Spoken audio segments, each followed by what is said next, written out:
नमस्कार, स्वागत है आपका एबीपी गंगा पर। आप देख रहे हैं उत्तराखंड प्राइम। आपके साथ मैं हूं लवी गुंबर। इस वक्त की बड़ी और अहम खबरों के साथ करेंगे खबरों के सफर की शुरुआत। बड़ी खबर, उत्तराखंड में आज कोरोना का 102 नए मरीज कोरोना के आए हैं। इस वक्त की बड़ी खबर, तो बड़ी खबर कोरोना अपडेट। उत्तराखंड में आज कोरोना के 102 नए मरीज। कोरोना मरीजों की संख्या बढ़कर हुई 602। 24 घंटे के अंदर 100 से ज्यादा कोरोना केस आए उत्तराखंड में। देहरादून में कोरोना के 54 नए केस, अल्मोड़ा में कोरोना के 15 नए मरीज, टिहरी में कोरोना के 8 नए केस, बागेश्वर में भी कोरोना के 8 नए मामले आए सामने। प्रदेश में कोरोना के 505 एक्टिव केस। तो लगातार कोरोना मरीजों की संख्या में हो रहा इजाफा। उत्तराखंड में आज कोरोना के 102 नए मरीज। कोरोना मरीजों की संख्या बढ़कर पहुंची 602। तो 24 घंटे के भीतर 100 से ज्यादा कोरोना के केस आए सामने। देहरादून में कोरोना के 54 नए केस।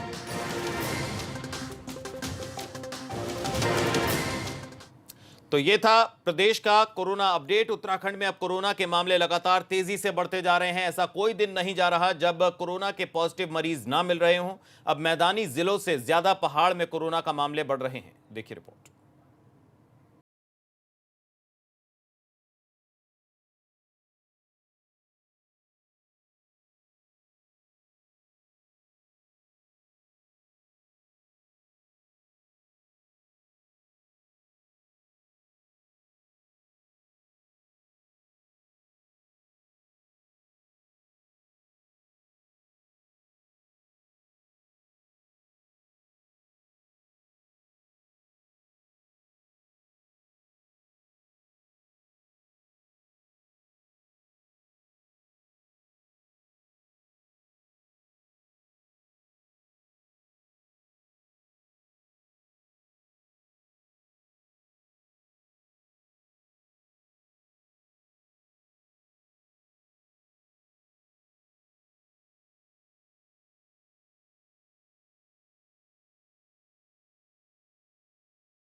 संक्रमण संक्रमित लोगों के आने से बढ़ा है और इसलिए हमने जो अपने अस्पताल हैं वो हमने पहले से हमारी तैयारी थी। और जो पेशेंट बढ़ रहे हैं, जो आपको नज़र आ रहे हैं, ये अपेक्षित था। पहले से हमको लगता था कि ऐसा होगा, क्योंकि जिस तरह से हमारे लोग जो महानगरों में रह रहे हैं और उन महानगरों की जो हालात है उससे संभावित था। मगर राहत की बात यह है कि अब प्रवासी लोगों के उत्तराखंड में आने की संख्या काफी कम हो गई, जिससे सरकार बड़ी राहत मान रही है। या बाहर से आने वाले लोग हैं, वो संख्या अब कम है। दिल्ली में आपको मालूम है कि हमारी बसें गई थी, वो खाली आई है। जिन लोगों ने रजिस्ट्रेशन इत्यादि कराया था वो भी अब उस रूप में नहीं आ पा रहे हैं। तो ये चिंता का विषय नहीं है, अपितु ये उस रूप में है कि हम लोग अब जो मोटा मोटा आकलन हम लोगों ने किया कि अब हम जो बचे हुए लोग हैं, जब उन पर हम फ़ोन करते हैं या मैसेज छोड़ते हैं तो जो उनका वापस रेस्पॉन्स आता है वो 20-25% से ज़्यादा नहीं है। एक तरफ प्रदेश में कोरोना के मरीजों की संख्या में लगातार इजाफा हो रहा है, तो वहीं क्वारंटीन सेंटरों में मौतों की संख्या भी बढ़ रही है। आने वाले दिनों में अगर हालात नहीं सुधरे तो सरकार के सामने बड़ी परेशानी खड़ी हो सकती है। उत्तराखंड के क्वारंटीन सेंटरों में हुई मौत और अव्यवस्थाओं की खबरों ने सरकार के दावों की पोल को खोल कर रख दिया है। ऐसे में सरकार पर कई सवाल खड़े होने लगे हैं कि जब आप ये बात कर रहे थे कि हमारे पास व्यवस्थाएं पूरी हैं, तो आखिर इन मौतों का फिर कौन जिम्मेदार है? व्यवस्थाएं सुधर नहीं रही हैं। इसी बीच सरकार ने एक और बड़ा फैसला लिया है। अब दुकानें सुबह 7 बजे से लेकर शाम 7 बजे तक ही खुलेंगी। अब तक दुकानों के खुलने का समय शाम 4 बजे तक रखा गया था। केसेज बढ़ रहे हैं और हमको लगता है कि ये बहुत जल्दी रुक भी जाएगा, क्योंकि जो भी केसेज हैं वो जो प्रवासी अभी वापस लौटे हैं उनसे जुड़े हुए केसेज हैं और इसलिए वो तो नियंत्रण में हो जाएगा। जहाँ तक मार्केट खुलने की बात है तो थोड़ा दिन में गर्मी बहुत होने लग गई है और उसके साइड इफ़ेक्ट हो सकते हैं, लोग गर्मी के कारण भी बीमार हो सकते हैं। फिर भारत सरकार ने भी जो समय निर्धारित किया है वो शाम के 7 बजे तक का ही निर्धारित किया है।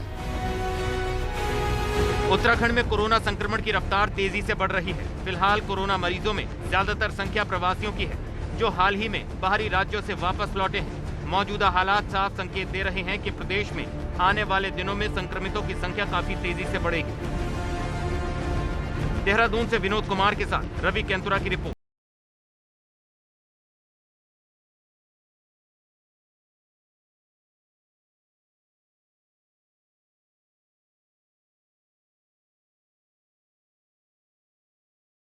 इसी बीच एक और कोरोना बम फूटा है। खबर उत्तरकाशी से बड़ी खबर मिल रही है। कोरोना के 3 नए केस उत्तरकाशी में सामने आए। जिले में कोरोना मरीजों की संख्या में एक बार फिर से इजाफा हुआ और अब कोरोना मरीजों की संख्या बढ़कर 13 हो गई। तो आज 45 लोगों की रिपोर्ट आई, तो 3 नए कोरोना मरीज उत्तरकाशी में भी मिले हैं। इस वक्त की बड़ी खबर, तो जिले में कोरोना मरीजों की संख्या बढ़कर 13 हो गई।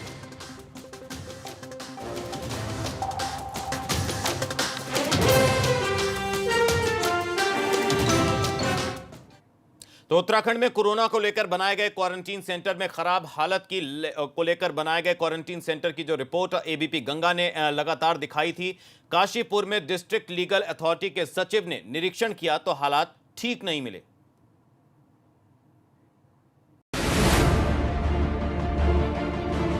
उत्तराखंड में कोरोना के लिए बनाए गए क्वारंटीन सेंटर्स की स्थिति दिनों दिन खराब होती जा रही है। काशीपुर में क्वारंटीन सेंटर में एक युवक की तबीयत बिगड़ गई। युवक को हालत बिगड़ने पर स्थानीय लोगों ने कोविड-19 के लिए दिए गए अलग अलग हेल्पलाइन पर कॉल की, मगर किसी ने मौके पर आने की सहमत नहीं उठाई। तो उन्होंने कहा उसके जवाब में कि ऐसा करें, आप उनको बोलिए वो अपनी एम्बुलेंस वगैरह आप भेजेंगे वहाँ से, तभी हम भेज पाएंगे। ऐसा तो हम किसी के साथ नहीं भेज सकते हैं, नहीं तो अगर वो पॉजिटिव हुआ उसको कोई दिक्कत हुई तो सभी लोगों को दिक्कत हो जाएगी। इसके बाद सर जब वहाँ से कोई बात नहीं हुई, वहाँ से एम्बुलेंस की व्यवस्था नहीं हो पाई, तब मैंने और दूसरे अधिकारियों से एसएसपी वगैरह को फ़ोन किया। युवक की हालत ज्यादा बिगड़ने पर ग्राम प्रधान ने ज्वाइंट मजिस्ट्रेट को फोन किया। गनीमत रही कि ज्वाइंट मजिस्ट्रेट मौके पर पहुंच गए और युवक को अस्पताल में भर्ती करा दिया गया। मेरे द्वारा उस व्यक्ति को लाकर और रात में अस्पताल में भर्ती कराया। तो सर कहीं ना कहीं अगर माना जाए तो लापरवाही पुलिस की और स्वास्थ्य विभाग की आई है, तो क्या कोई स्पष्टीकरण वगैरह या कोई? इस मामले में अभी हर तथ्य से जांच की जा रही है। देख रहे हैं कि किस स्तर पर कहां पर कमी हुई है। जो भी कमी प्रकाश में आएगी उन पर अवश्य कार्रवाई की। एबीपी गंगा आपको लगातार दिखा रहा है कि प्रदेश में क्वारंटीन सेंटर्स की स्थिति कितनी खराब है। शायद ही कोई ऐसा क्वारंटीन सेंटर हो जहां पर हालात ठीक है। यही वजह है कि काशीपुर में डिस्ट्रिक्ट लीगल अथॉरिटी के सचिव क्वारंटीन सेंटर का निरीक्षण करने पहुंचे। निरीक्षण के दौरान सामने आया कि क्वारंटीन सेंटर्स में वाकई बुरा हाल है। व्यवस्थाएं बहुत अच्छी नहीं कही जा सकती हैं, लेकिन इस माहौल में जितनी व्यवस्था हो सकती थी उतनी व्यवस्था दिख रही है और एक व्यक्ति जितने व्यवस्थाओं में सरवाइव कर सकता है वो सारी व्यवस्थाएं हैं यहाँ पे। टॉयलेट दिखाना। इस दौरान इन क्वारंटीन सेंटर में रह रहे लोगों से वीडियो कॉलिंग के जरिए बात भी की गई। टॉयलेट की सफाई है? ये देखो स्थिति टॉयलेट की।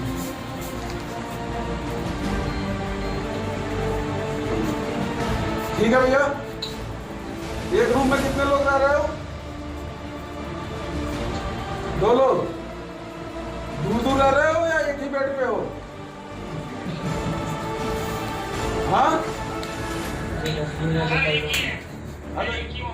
काशीपुर से विकास कुमार की रिपोर्ट, एबीपी गंगा। ठीक है। अच्छा ये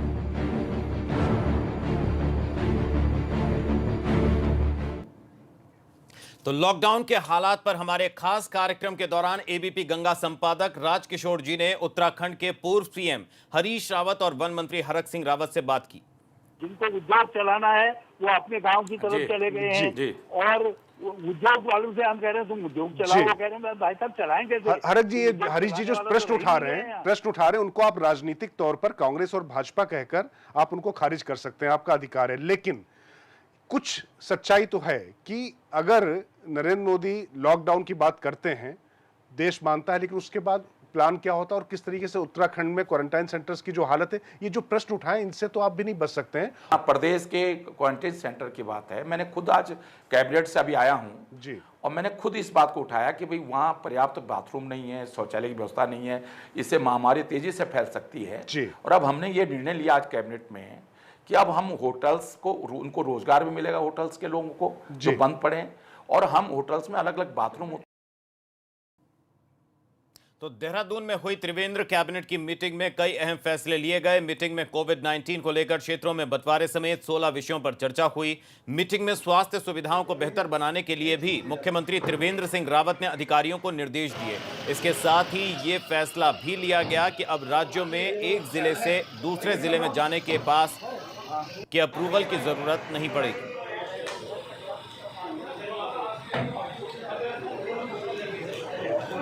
एक जिले से दूसरे जिले में जाने के लिए बनेगा पास के लिए अप्रूवल का इंतजार अब नहीं करना होगा। कर्मचारियों को 1 दिन का वेतन सीएम राहत कोष में देना होगा। हमारे जो कर्मचारी थे कि उनके जो विशेष भत्ते थे, प्रोत्साहन भत्ता था, अन्य भत्ते थे, हाउस भत्ते थे इत्यादि पर कटौती का बातचीत आई थी और उन लोगों ने भी कहा कि ये हम लोग उचित नहीं समझते। तो सरकार ने भी निर्णय लिया हम किसी का भी भत्ता किसी भी रूप में किसी भी कर्मचारी का नहीं काटेंगे। तो पीएम मोदी ने देश के नाम अपने संबोधन में आत्मनिर्भर भारत की बात कही थी। पीएम मोदी की अपील के बाद उत्तराखंड के पहाड़ी इलाकों में किसानों का रुझान फिर से खेती की ओर बढ़ रहा है, मगर किसान चाहते हैं कि पहाड़ में संसाधन मुहैया कराए जाएं और उसके लिए आसानी होगी। विश्व की आज की स्थिति हमें सिखाती है कि इसका मार्ग एक ही है, आत्मनिर्भर भारत।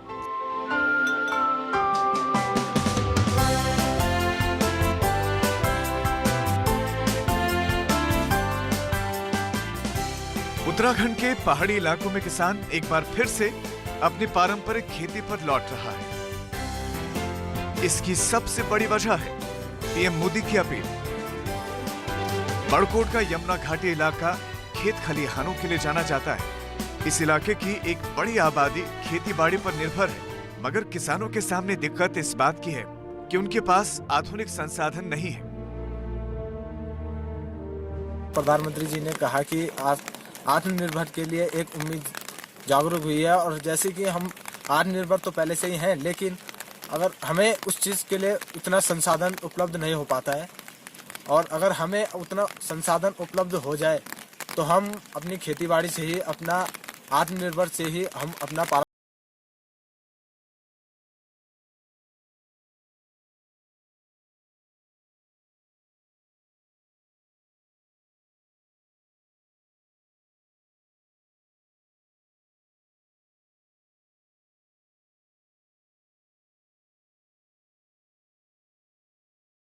जैसे हमारी गेहूं की फसल है तो इसके लिए स्पेशली विकासनगर से यहाँ पे थ्रेशर प्लांट का जो उनकी मशीन होती थी वो आती थी।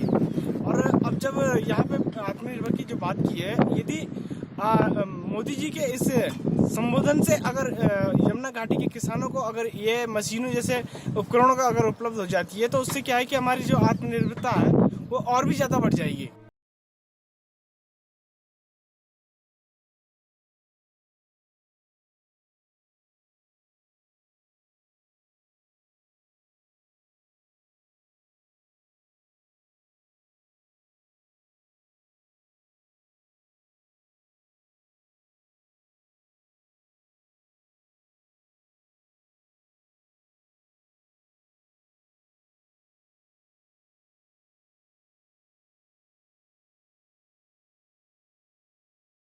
यमुना घाटी के किसान पूर्व से ही आत्मनिर्भर है, लेकिन संसाधनों का अभाव कहीं न कहीं किसानों को पीछे कर देता है। पीएम मोदी के आह्वान आत्मनिर्भर के बाद अब किसानों की एक उम्मीद जरूर जगी है कि देश के प्रधानमंत्री आत्मनिर्भर की जब बात करते हैं तो कहीं ना कहीं जो संसाधनों का अभाव उनके सामने है उसकी उपलब्धता अब जरूर किसानों को मिल पाएगी। बड़कोट से नितिन चौहान, एबीपी गंगा। और इसी के साथ उत्तराखंड प्राइम में वक्त एक ब्रेक का है। ब्रेक के उस पार भी खबरों का सिलसिला बना रहेगा। आप बने रहिए एबीपी गंगा के साथ। एबीपी गंगा, खबर आपकी, जुबान आपकी।